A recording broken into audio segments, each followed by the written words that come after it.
Morning વિદ્યાર્થી મિત્રો। તો ધોરણ 10ની અંદર વિષય ગણિતમાં ચેપ્ટર નંબર 3 દ્વિચલ સુરેખ સમીકરણમાં આપણે સ્વાધ્યાય 3.5ની અંદર પ્રશ્ન નંબર 4 એટલે કે કોયડાઓ સમસ્યાઓના ઉકેલ આપણે શીખીએ છીએ। તો એમાં 3 કોયડા આપણે કરેલા। તો આજે આપણે શીખીએ ચોથો અને પાંચમો કોયડો એટલે કોયડાને આપણે ઉકેલવાના છે। સૌપ્રથમ કોયડામાંથી આપણે સમીકરણ બનાવવાનું છે અને સમીકરણને આપણે ચોકડી ગુણાકારની રીતે ઉકેલીશું। તો એમાં ચોથા નંબરનો જે કોયડો છે એ શીખવા જઈ રહ્યા છીએ। રકમ થોડી લાંબી છે તો તમે રકમ પણ તમને સ્ક્રીન ઉપર નીચેના ભાગમાં જોવા મળશે। જે રકમને ધ્યાનથી એનો અભ્યાસ કરવાનો છે એટલે વિડીયો ચાલુ હોય ત્યારે તે દરમિયાન રકમ પણ તમને જોવા મળશે। એ રકમ પણ ત્યાંથી વાંચવાની છે અને કોયડાને સમજવાનો છે। તો કોયડા નંબર 4માં જઈએ આપણે। તો કોયડો એવું કહે છે કે એક ધોરીમાર્ગ પર બે કાર છે, બે ગાડી છે જે બે ભિન્ન સ્થાનેથી ઉપડે છે। તો ભિન્ન સ્થાનોમાં સ્થાન એ અને સ્થાન બીથી એક જ સમયે એટલે એક જ સમયથી બંને કારો બે ભિન્ન સ્થળેથી ઉપડે છે અને એ બંને કારો એક વખત એક જ દિશામાં ગતિ કરે છે અને બીજી વખત એ બંને કારો એકબીજાની સામે એટલે કે વિરુદ્ધ દિશામાં ગતિ કરે છે। તો આવો ગતિને લગતો કોયડો છે જેમાં ઝડપના સૂત્ર ધોરણ 9 તમારું ચેપ્ટર હતું ગતિ। તો એમાં ઝડપનું જે સૂત્ર હતું ઝડપ બરાબર અંતર ભાગ્યા સમય, આ સૂત્રનો પણ આપણે આ કોયડામાં ઉપયોગ કરવાનો છે। એટલે ગણિત અને વિજ્ઞાનનો મિક્સિંગ કરીને બનાવેલો કોયડો પણ એને કહી શકાય। તો આપણે કોયડાને સમજીએ। તો સ્થાન એ અને બી, તો બે સ્થાન છે, બે સ્થાન ઉપર બે કાર પડેલી છે એટલે બે ગાડી છે। તો આપણે બંને કારને નામ આપી દઈએ, કાર 1 અને કાર 2 એવું નામ આપી દઈએ, અથવા તો કાર એ અને કાર બી પણ નામ આપી શકીએ। તો એ સ્થાન ઉપર પડેલી કાર છે એને કાર એ કહી લઉં હું, અથવા કાર 1 પણ કહી શકાય, અને બી સ્થાન ઉપર પડેલી કારને આપણે કહીએ બી। બંને કારો જ્યારે એક જ દિશામાં ગતિ કરે, એક જ દિશામાં ગતિ કરેનો મતલબ કે અહીંયા એ સ્થાનેથી ઉપડેલી કાર અને બી સ્થાનેથી ઉપડેલી કાર બંને કારો એક જ દિશામાં જાય તો એને એક જ દિશામાં ગતિ કરે છે એમ કહેવાય। અને બંને કારો વિરુદ્ધ દિશામાં ગતિ કરે છે એનો મતલબ કે બંને કારો એકબીજાની સામે ગતિ કરે છે એમ કહેવાય। તો આવો કોયડો છે કાર 1 અને કાર 2 એટલે બંને કારની આપણે અહીંયા ઝડપ શોધવાની છે। તો અહીંયા બે કાર છે, બંને કારની ઝડપ શોધવાની છે એટલે બની ગયું દ્વિચલ સમીકરણ, કેમ કે કાર 1 અને કાર 2ની આપણે ઝડપને પહેલાં ધારી લેશું। હવે આપણે સમજી લઈએ। તો અહીંયા મેં રાષ્ટ્રીય ધોરીમાર્ગ NE1 દર્શાવેલો છે। રાષ્ટ્રીય ધોરીમાર્ગ તમને ખબર હોય તો NE1 એટલે પહેલા જ નંબરનો express highway, national express highway number 1 તો આપણા ગુજરાતની અંદરથી જ નીકળે છે। નેશનલ એક્સપ્રેસ 1 કયો? અમદાવાદથી વડોદરાને જોડતો ધોરીમાર્ગ જેને NE1 તરીકે ઓળખવામાં આવે છે। રાષ્ટ્રીય દ્રુત ગતિમાર્ગ એને હિન્દીમાં કહેવાય। તો આપણે એ જે સ્થાન છે એને અમદાવાદ ગણી લઈએ અને બી સ્થાનને બરોડા। તો અંગ્રેજીના ABCDના મૂળાક્ષરો પણ અહીંયા સેટ થઈ ગયા। તો અમદાવાદ અને બરોડા, અમદાવાદનો એ અને બરોડાનો આપણે લઈ લઈએ બી। તો આ બંને જે છે એ સ્થળ થઈ ગયા। તો સ્થળ એ એટલે અમદાવાદ લઈએ અને સ્થળ બી એટલે આપણે શું લઈ લઈએ? તો બરોડા એટલે વડોદરા લઈ લઈએ।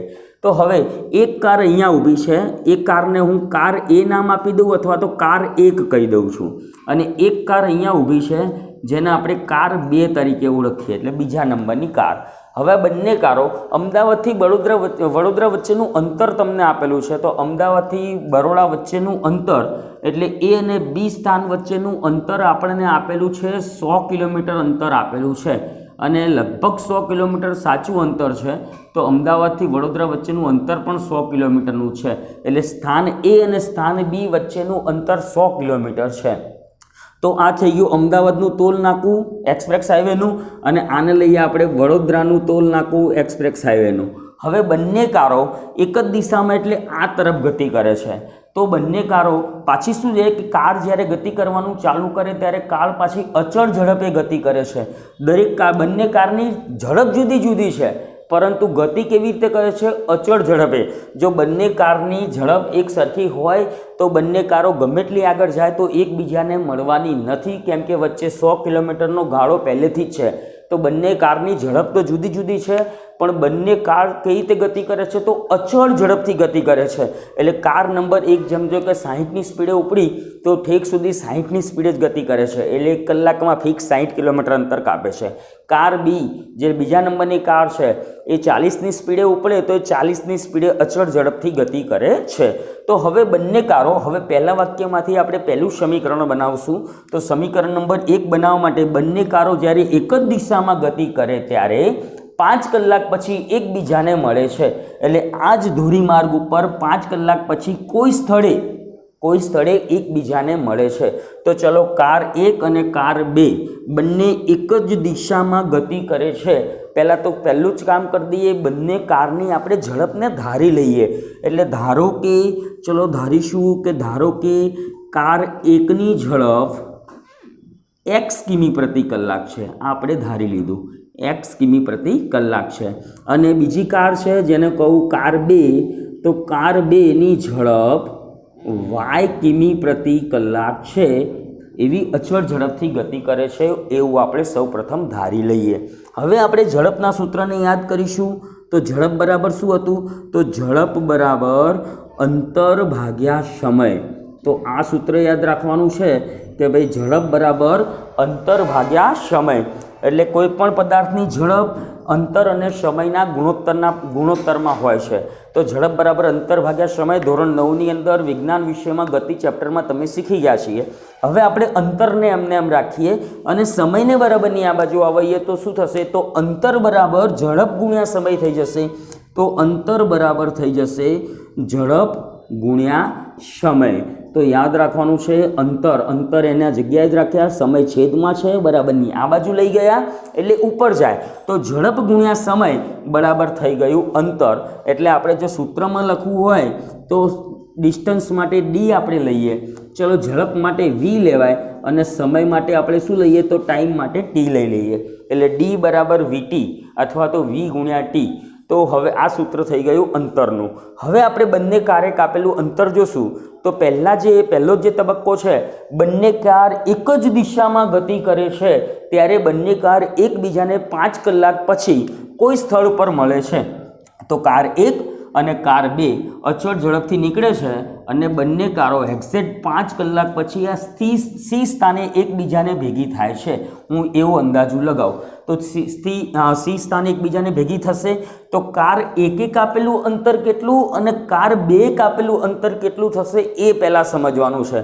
તો બંને કારો કેટલા સમય પછી ભેગી થાય છે? તો બંને કારો 5 કલાક પછી ભેગી થાય છે।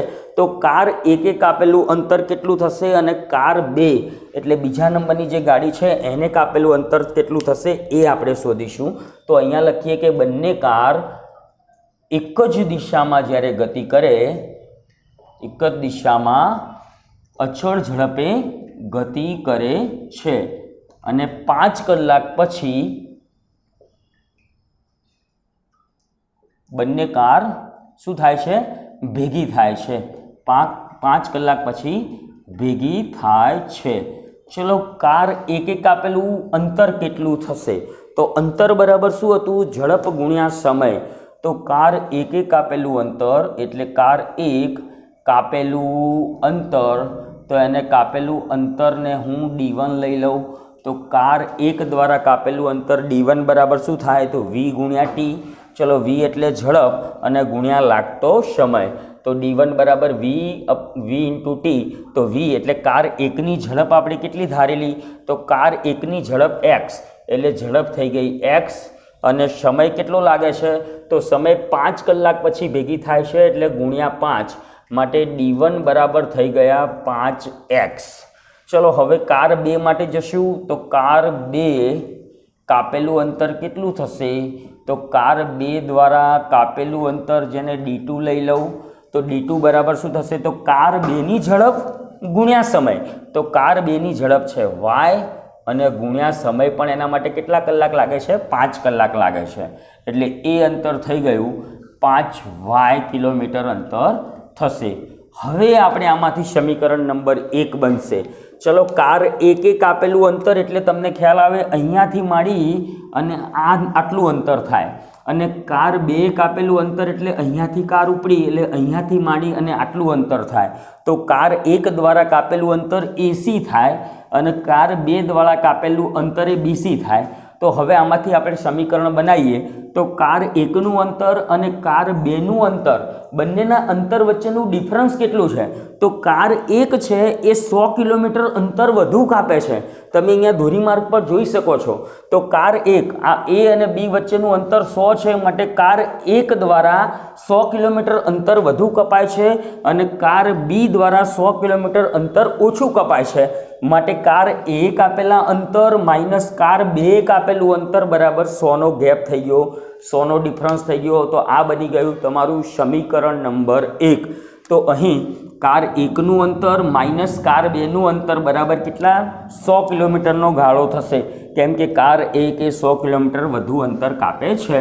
તો આપણું સમીકરણ નંબર 1 અહીં બની ગયું કે 5x માઇનસ 5y બરાબર 100 કિલોમીટર। તો આ સમીકરણ નંબર 1 ફરીથી સમજાઈ ગયું। આટલું અંતર કેટલું થશે? તો આ અંતર થશે 5x જેટલું અંતર થશે। કઈ રીતે? તો અંતર અહીંયા ઝડપ x અને સમય કેટલો? 5 કલાક। ચલો આ અંતર કેટલું થશે? તો આ અંતર થશે 5y જેટલું અંતર થશે, ઝડપ y અને સમય 5 કલાક। આની ઝડપ x અને સમય 5 કલાક, આની ઝડપ y અને સમય 5 કલાક। તો હવે 5x એટલે આટલું અંતર, 5y એટલે આટલું અંતર, તો 5x માંથી 5y ને માઇનસ કરીએ આપણે તો કેટલા કિલોમીટરનો ડિફરન્સ થાય? તો 100 કિલોમીટરનો ડિફરન્સ થાય। તો આ બની ગયું વિદ્યાર્થી મિત્રો સમીકરણ નંબર 1। પણ આખા સમીકરણને તમે 5 વડે ભાગી શકો છો, તો આખા સમીકરણને આપણે 5 વડે ભાગી દઈએ એટલે થોડું નાનું સ્વરૂપ મળી જાય। તો આને 5 વડે ભાગીએ એટલે x, અહીંયા 5 વડે ભાગીએ એટલે y અને 100 ને 5 વડે ભાગીએ એટલે 20 પંચા 100, જેને આપીશું સમીકરણ નંબર 1। હવે આપણે બીજું સમીકરણ મેળવવાનું છે, તો બીજું સમીકરણ મેળવવા માટે ફરીથી રકમ વાંચશું। નીચે રકમ છે જ, તો એમાં એવું કહેવામાં આવે છે બંને કારો વિરુદ્ધ દિશામાં ગતિ કરે। વિરુદ્ધ દિશામાં એટલે એકબીજાની સામે ગતિ કરે। તો કાર નંબર 1 અને કાર નંબર 2 બંને કારો એકબીજાની સામસામે ગતિ કરી અને કોઈક સ્થાને ભેગી થાય છે। તો બંને કારો એકબીજાની સામે એટલે કે વિરુદ્ધ દિશામાં ગતિ કરી અને ડી બિંદુએ ભેગી થાય એવું આપણે માની લઈએ। તો કાર 1 અને કાર 2 કેટલા સમય પછી ડી બિંદુએ ભેગી થશે? તો આ કાર આ દિશામાં ગતિ કરે અને કાર 2 આ દિશામાં ગતિ કરે અને બંને કાર 1 કલાક પછી વચ્ચેના કોઈ બિંદુએ ભેગી થાય છે, જે બિંદુને મેં ડી બિંદુ લઈ લીધું। તો કાર 1 દ્વારા કાપેલું અંતર કેટલું અને કાર 2 દ્વારા કાપેલું અંતર કેટલું એ આપણે શોધી લઈએ। તો સમજી લો કે કાર 1 અને કાર 2 એટલે કે બંને કારો એકબીજાની વિરુદ્ધ દિશામાં ગતિ કરે છે, એકબીજાની વિરુદ્ધ દિશામાં ગતિ કરે છે। વિરુદ્ધ દિશામાં એટલે સામ સામે ગતિ કરે છે। તો શું થશે? ગતિ કરે છે અને 1 કલાક પછી બંને કારો ભેગી થાય છે। તો ભેગી થાય છે તો સમજી લો વાતને કે કાર 1 કાપેલું અંતર કેટલું થશે? તો કાર 1 કાપેલું અંતર, તો કાર 1 કાપેલું અંતર જેને D1 લઈ લઉં હું, તો એ અંતર કેટલું થશે? તો એ અંતર થશે x કિલોમીટર થશે। કઈ રીતે? તો આપણે શું હતું અંતરનું સૂત્ર? ઝડપ ગુણ્યા સમય। તો ઝડપ કેટલી? ઝડપ x, કાર 1ની ઝડપ x અને સમય કેટલો? તો 1 કલાક પછી ભેગા થયા એટલે ગુણ્યા 1, માટે આ અંતર થઈ ગયું x કિલોમીટર। અને કાર 2 કાપેલું અંતર કેટલું થશે? તો કાર 2 કાપેલું અંતર જેને D2 કહું હું, ચલો કાર 2ની ઝડપ y અને સમય થશે 1 કલાક, માટે એ અંતર થઈ જશે y કિલોમીટર। હવે કાર 1 અને 2 કાપેલું અંતર મળી ગયું જ્યારે સામ સામે ગતિ કરે ત્યારે, પણ એમાંથી આપણે સમીકરણ બનાવશું। ચલો અહીં બંને કારો ભેગી થઈ તો હવે અહીંયા x આ અંતર કેટલું થઈ ગયું? x અંતર થઈ ગયું અને આ અંતર થઈ ગયું y। તો બંને અંતરનો સરવાળો કેટલો થાય? તો a અને b વચ્ચેનું અંતર કેટલું? તો a અને b વચ્ચે અમદાવાદ અને બરોડા વચ્ચેનું અંતર 100 કિલોમીટર છે। તો કાર 1 કાપેલું અંતર x અને કાર 2 એક આપેલું અંતર વાય, તો બંને અંતરનો સરવાળો અહીં થઈ ગયો 100 કિલોમીટર. તો સમીકરણ નંબર 2 બની ગયું x + y = 100. કેમ કે બંને કારો એકબીજાની સામે ગતિ કરી અને કોઈ બિંદુએ ભેગી થાય છે, તો બંને કાર એટલે બંને સ્થાન વચ્ચેનું અંતર 100 કિલોમીટર છે, માટે બંને કાર દ્વારા કપાયેલું ટોટલ અંતર 100 કિલોમીટર થાય. એટલે x + y = 100, જે બની ગયું સમીકરણ નંબર 2. હવે સમીકરણ નંબર 1 અને 2 ને તમારે ચોકડીથી ઉકેલવાના છે. જો આ જ સમીકરણને તમારે લોભથી ઉકેલવાના થાય તો ખૂબ જ સહેલું, સીધો -y + y ઉડી ગયા, x અને x થઈ ગયા 2x, 100 અને 20 થઈ ગયા 120. ચલો 2 ને છેદમાં જવા દઈએ એટલે xની વેલ્યુ આપણને મળી ગઈ 60 કિમી પ્રતિ કલાક. એટલે અહીં જવાબમાં x બરાબર 60 કિમી પ્રતિ કલાક થશે અને y બરાબર, તો આપણે અહીંયા xની વેલ્યુ 60 મૂકી દઈએ.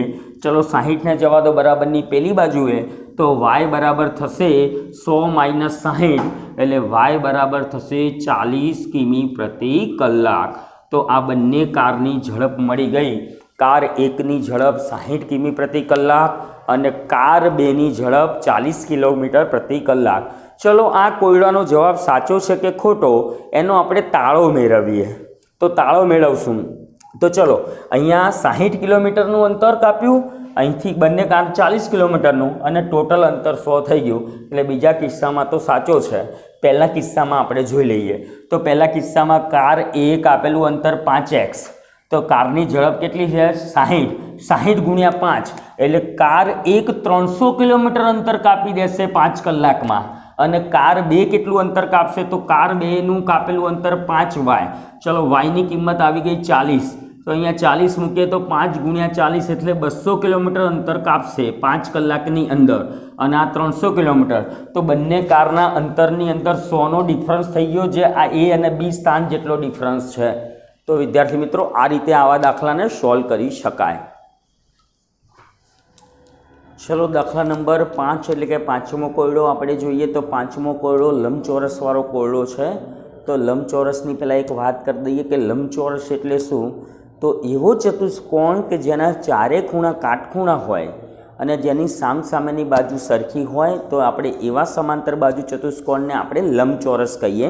તો આ લંબચોરસનો એક કોયડો છે કે એક લંબચોરસ આપેલો છે જેની લંબાઈ પહોળાઈમાં વધારો કે ઘટાડો કરવાનો છે. તો ક્ષેત્રફળમાં કેટલો વધારો થાય કે ઘટાડો થાય એવા આધારિત એક પ્રશ્ન છે. તો આવા કોયડાને આપણે ઉકેલીશું. તો સૌપ્રથમ આપણે એક લંબચોરસ દોરીએ જેની લંબાઈ અને પહોળાઈ અહીંયા 2 પરિમાણ થઈ ગયા. બંને પરિમાણને ધારી લઈએ, એટલે કે લંબાઈને ધારી લઈએ x અને પહોળાઈને ધારી લઈએ y. તો સૌપ્રથમ એક લંબચોરસની વાત કરીએ. તો એક લંબચોરસ છે, તો આ લંબચોરસની લંબાઈ અને પહોળાઈને આપણે ધારી લેશું. તો મેં લંબાઈને ધારી લીધી x અને પહોળાઈને ધારી લઉં છું y. હવે શું કરવાનું છે, તો તમને રકમ નીચેની પટ્ટીમાં દેખાતી હશે, એ રકમ જોઈ લો કે જેની અંદર પહેલાં જ પ્રશ્નમાંથી એટલે કે પહેલાં જ વાક્યમાંથી પહેલું સમીકરણ અને બીજા વિધાનમાંથી બીજું સમીકરણ આપણે બનાવવાનું છે. તો એવું કહેવા માગે છે કે એક લંબચોરસની લંબાઈમાં 5 એકમનો ઘટાડો કરીએ, એટલે આ જે લંબાઈ x છે એમાંથી 5 એકમ જેટલી ઘટાડી દઈએ અને પહોળાઈમાં 3 એકમનો વધારો કરીએ, એટલે પહોળાઈને આપણે વધારી દઈએ, તો તેના ક્ષેત્રફળમાં 9 ચોરસ એકમ જેટલું ક્ષેત્રફળ એનું ઘટી જાય છે. તો આપણને જે લંબાઈ આપેલી છે એમાંથી 5 એકમ જેટલી લંબાઈને આપણે ઘટાડી દઈએ. તો 5 એકમ જેટલી લંબાઈ મેં ઘટાડી દીધી અને પહોળાઈમાં શું કરીએ, તો પહોળાઈમાં 3 એકમનો વધારો કરી દઈએ. તો આ જે પહોળાઈ y હતી તો એની અંદર આપણે 3 એકમનો વધારો કરી દઈએ. અહીંયા 5 એકમ મેં ઘટાડ્યા અને અહીં 3 એકમ વધાર્યા અને આ બની ગયો એક લંબચોરસ બીજો.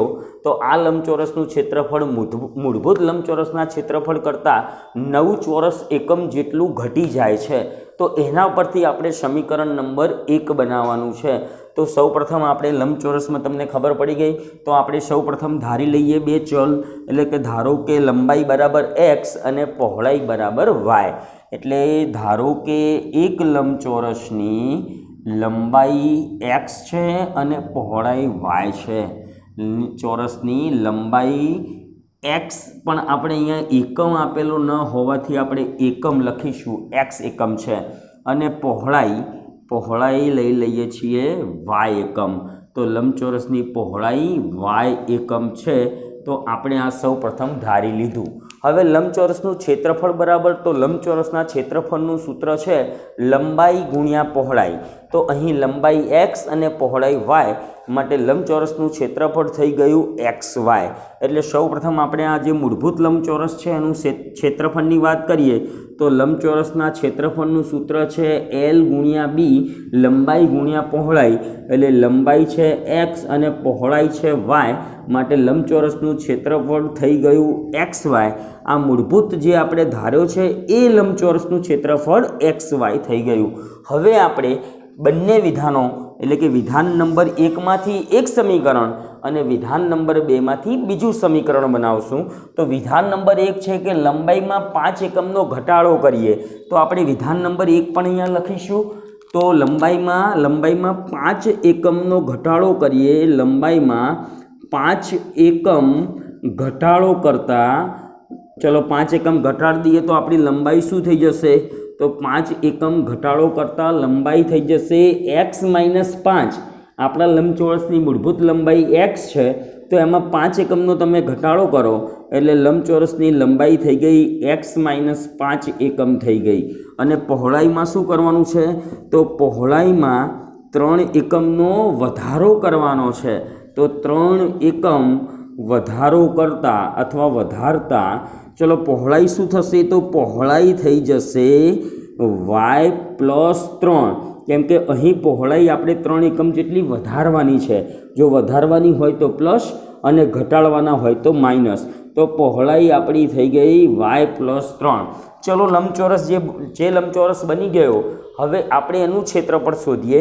તો લંબચોરસનું ક્ષેત્રફળ શું થશે? તો લંબચોરસના ક્ષેત્રફળનું સૂત્ર છે લંબાઈ ગુણ્યા પહોળાઈ. તો ક્ષેત્રફળ બરાબર લંબાઈ ગુણ્યા પહોળાઈ, તો l ગુણ્યા b થશે ક્ષેત્રફળ. ચલો લંબચોરસની લંબાઈ કેટલી થઈ ગઈ? તો 5 એકમ ઘટાડો કરવાથી લંબાઈ થઈ ગઈ x - 5. અને પહોળાઈ કેટલી થઈ ગઈ? તો પહોળાઈ થઈ ગઈ y + 3. તો આ થઈ ગયું લંબચોરસનું ક્ષેત્રફળ. લંબાઈ અને પહોળાઈ મૂકી દીધી. હવે ક્ષેત્રફળમાં શું ફરક પડે છે? તો ક્ષેત્રફળ 9 ચોરસ એકમ જેટલું ઘટે છે. આપણું મૂળભૂત ક્ષેત્રફળ કેટલું હતું? તો મૂળભૂત લંબચોરસનું ક્ષેત્રફળ xy હતું, પરંતુ એની અંદર 9 એકમનો શું થાય છે? ઘટાડો થઈ જાય છે. એટલે મૂળભૂત ક્ષેત્રફળ xy, જેમાં 9 એકમ જેટલું ક્ષેત્રફળ ઘટી જાય છે, માટે xy - 9 થઈ જાય ક્ષેત્રફળ. મૂળભૂત લંબચોરસનું ક્ષેત્રફળ xy, પરંતુ અહીંયા ક્ષેત્રફળ 9 ચોરસ એકમ જેટલું ઘટી જાય છે, માટે xy - 9, અને લંબાઈ થઈ જાય છે x - 5 અને પહોળાઈ થાય છે y + 3. હવે આપણે આને સાદુરૂપ આપી અને એમાંથી આપણે એક સમીકરણ બનાવવાનું છે. તો આપણે સાદુરૂપ આપીશું. તો ચલો xy - 9, તો xy - 9, તો આપણે આ સાઈડમાં, ચલો પેલી બાજુ શું કરીએ? તો આપણે અહીં કૌંસ ખોલવાના છે. ચલો કૌંસ ખોલીશું. તો xનો ગુણાકાર પાછળના આખા કૌંસ સાથે અને -5નો ગુણાકાર આખા કૌંસ સાથે. તો x, ચલો પાછળનો આખો કૌંસ એટલે y + 3, -5 પાછળનો આખો કૌંસ એટલે y + 3. તો આ રીતે આપણે વિસ્તરણ કરી અને કૌંસને ખોલવાના છે. તો x હવે ગુણાકાર કરીએ એટલે શું થશે? તો xy, ચલો પછી xનો ગુણાકાર 3 સાથે એટલે 3x, ત્યાર પછી અહીંયા ગુણાકાર કરીએ તો -5y, અને 5નો ગુણાકાર 3 સાથે, પરંતુ માઇનસ પ્લસ, તો એ થઈ ગયા -5 તરીને 15. હવે બંને બાજુથી xy ઉડે, તો અહીં +xy અને અહીંયા xy છે, તો બરાબરની બંને બાજુથી xy ને આપણે ઉડાડી દઈએ. ચલો 15 ને બરાબરની આ બાજુ લાવી દઈએ, તો આ -9 -15 છે, બરાબરની આ બાજુ આવે તો +15. ચલો અહીંયા શું વધ્યું? 3x - 5y. ચલો 15 અને 9 બંનેની નિશાની ભિન્ન છે, બાદબાકી 15માંથી 9 જાય તો 6, તો 6 અને મોટાની નિશાની એટલે +6, તો 3x - 5y. તો આ સમીકરણ નંબર 1 બની ગયું. 3x - 5y = 6, જેને આપીશું સમીકરણ નંબર 1. હવે બીજા નંબરનું સમીકરણ આપણે બનાવશું બીજા વાક્યમાંથી. તો બીજું વાક્ય શું કહે છે? લંબાઈમાં અને પહોળાઈમાં લંબાઈ અને પહોળાઈ બંનેમાં વધારો જ કરવાનો છે, ઘટાડો કરવાનો નથી. લંબાઈમાં 3 એકમ અને પહોળાઈમાં 2 એકમ વધારો કરીએ, આપણે વધારી દઈએ તો ક્ષેત્રફળ 67 ચોરસ એકમ જેટલું વધી જાય છે. તો આપણે એ જ કામ કરીએ. ચલો લંબાઈ અને પહોળાઈમાં આપણે શું કરીએ તો વધારો કરી દઈએ. તો લંબાઈમાં કેટલો વધારો? તો લંબાઈમાં 3 એકમ વધારીએ અને પહોળાઈમાં શું કરીએ તો પહોળાઈમાં 2 એકમનો વધારો કરીએ. તો પહોળાઈમાં 2 એકમનો વધારો કરતા, ચલો વધારો કરતા શું થશે? તો લંબાઈ થઈ જશે x + 3 એકમ અને પહોળાઈ થશે, અને પહોળાઈ શું થઈ જશે? તો પહોળાઈ થશે y + 2 એકમ.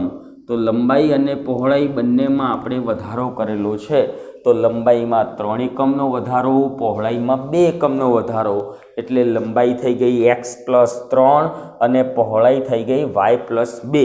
હવે આપણે શોધીએ બંનેનું ક્ષેત્રફળ. તો ક્ષેત્રફળનું સૂત્ર લંબાઈ ગુણ્યા પહોળાઈ L ગુણ્યા B. ચલો લંબાઈ કેટલી? x + 3 અને પહોળાઈ કેટલી? y + 2. ચલો ક્ષેત્રફળમાં શું ફરક પડે છે? તો ક્ષેત્રફળ 67 ચોરસ એકમ જેટલું વધી જાય છે. તો આપણું મૂળભૂત ક્ષેત્રફળ હતું xy, એટલે લંબચોરસનું ક્ષેત્રફળ xy છે, પણ એમાં 67નો વધારો થાય છે, એટલે આપણે લખી દીધા +67 ચોરસ એકમનો વધારો થાય છે. ચલો આ બંને કૌંસ ખોલીશું. તો xy + 67 ને એમના એમ રાખો. ચલો કૌંસ ખોલીએ, ડાયરેક્ટ કૌંસ ખોલીશ. xy પ્લસ ચલો એક્સનો ગુણાકાર એટલે 2x, પાછો ગુણાકાર એટલે શું થશે? 3y. તો અહીં આપણે કરીએ xy 2x 3y 3 દુ 6. ચલો 3 દુ 6, તો એ છેલ્લું પદ થઈ ગયું 3 દુ 6. તો અહીં કૌંસ કઈ રીતે ખોલ્યા આપણે? એક્સનો ગુણાકાર y સાથે, એક્સનો ગુણાકાર 2 સાથે, 3નો ગુણાકાર y સાથે અને 3નો ગુણાકાર 2 સાથે. હવે બંને તરફથી xy ઉડી જાય, કેમ કે નિશાની સરખી છે બંને તરફ. કાં તો એક બાજુ આપણે xy ને આ બાજુ લાવી દઈએ એટલે -xy થાય, +xy -xy ગયા. તો અહીં 67, ચલો 6 ને બરાબરની આ બાજુ લાવી દઈએ તો 67 - 6, તો અહીં થઈ ગયું 2x + 3y. ચલો 67માંથી 6 માઇનસ કરીએ આપણે, તો 67 - 6 એટલે થઈ જાય 61. 2x + 3y. સમીકરણને થોડું વ્યવસ્થિત ગોઠવી દઈએ. 2x + 3y = 61. સમીકરણ નંબર 2. હવે સમીકરણ નંબર 1 અને સમીકરણ નંબર 2 ને આપણે ચોકડી ગુણાકારથી તમારે ઉકેલવાના છે. તમને ચોકડી ગુણાકારની રીત આવડે છે તો આનો ઉકેલ મેળવવાનો છે. તો અહીં આપણું સ્વાધ્યાય 3.2 નો પ્રશ્ન નંબર 4 એટલે 5 કોયડા આપણે અહીંયા પૂરા કરેલ છે.